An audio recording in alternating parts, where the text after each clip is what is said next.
Welcome back to Get Fit Guy. I'm your host, Dr. Jonathan Su.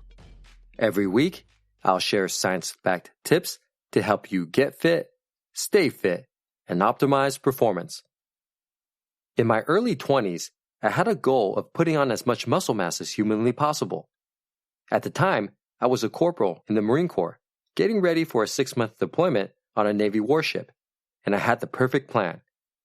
Bring 180 cans of tuna fish, 180 packets of protein powder, and lift weights in the ship's gym twice a day. I'm guessing most of my listeners haven't been on a deployment like this before. This was a peacetime deployment in early 2001, before 9/11.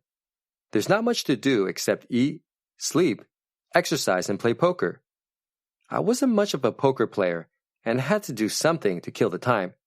So like many Marines deployed on a warship, I decided to get really jacked. Space is limited on a warship, so I was lucky to find a place to stash the tuna fish and protein powder. Getting all that extra food on ship without raising any eyebrows is another story. But to cut to the chase, I ended up weighing around 205 pounds by the end of the deployment, which is pretty big for someone who's 5 foot 10 inches tall and who was only 160 pounds 2 years earlier. What surprised me was how difficult it was to maintain all that muscle.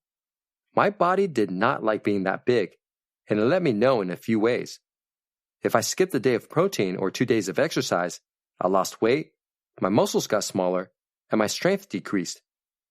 Apparently, my body was trying to maintain homeostasis, a relatively stable body composition largely determined by genetics, and I had to work extra hard to keep my body composition outside that window.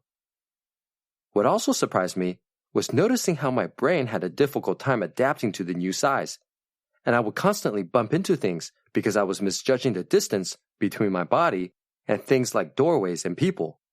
I eventually decided that being that big was not my cup of tea. Flash forward 10 years, I'm a lieutenant in the Army, attending the Army Master Fitness Trainer course, thinking that I might make a good endurance athlete.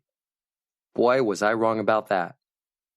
In this period of my life, I was in my early 30s, and I was weighing in at about 175 pounds. My body didn't like all that mileage, and all my endurance athlete friends who were all tall and slender seemed to be able to handle the mileage with more ease. An endurance athlete friend of mine named Patrick was able to complete an Ironman triathlon consisting of a 2.4-mile swim, a 112-mile bicycle ride, and a 26-mile run, which is insane to me. I'd be lucky to complete just one event, and I'd probably come in dead last. But guess what? None of my endurance athlete friends could push a significant amount of weight at the gym or put on much muscle mass no matter how hard they tried. It turns out that your body type, also known as somatotype, influences the type of exercise and fitness goals that you would have a natural advantage at, and it could be beneficial to train for your body type. Stay tuned to find out what the 3 body types are and how to best train for your body type.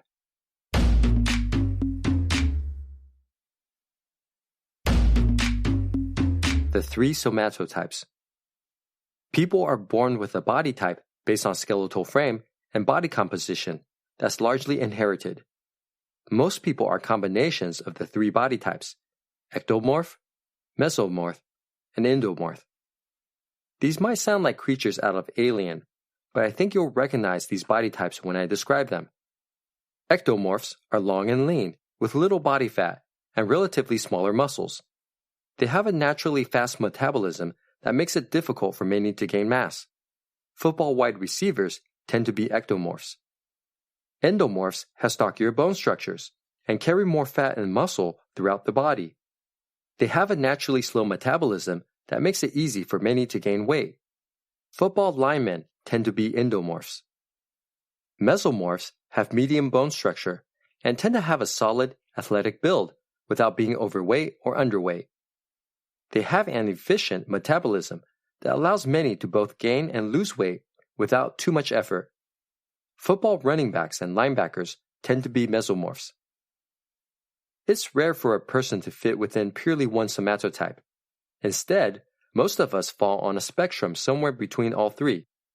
For example, I'm a mix between a mesomorph and ectomorph, with more characteristics of the former than the latter. how to best train for your body type. So how do we use knowledge about somatotype to decide how to best train? To answer this question, let's look at what the research has to say.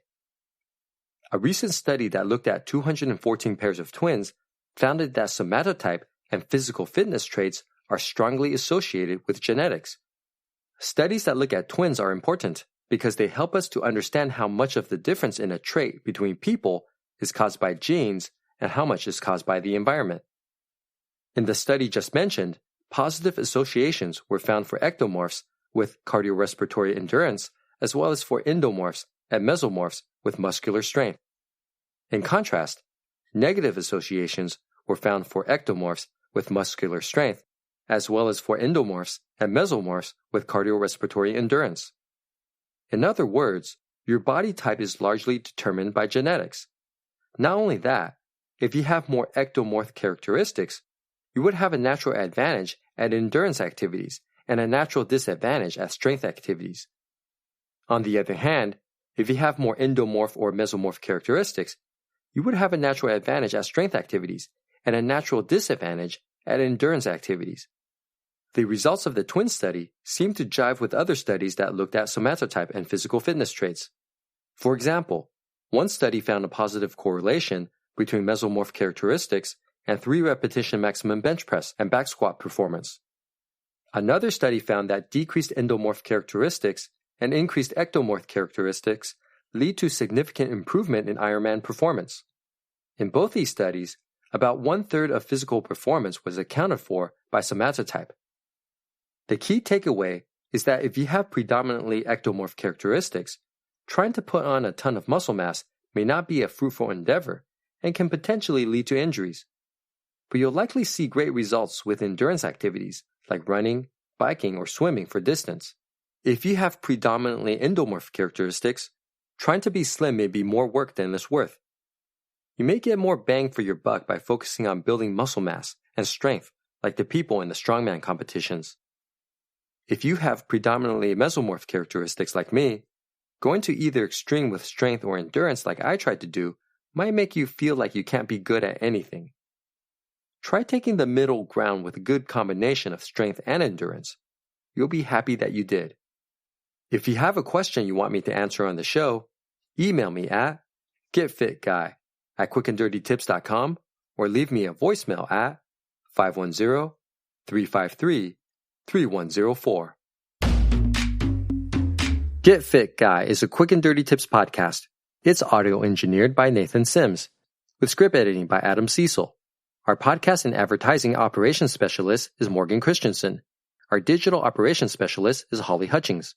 Our marketing and publicity assistant is Davina Tomlin, and our intern is Brendan Pika.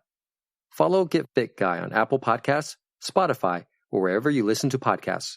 If you have a question you'd like me to answer, you can email me at getfitguy@quickanddirtytips.com.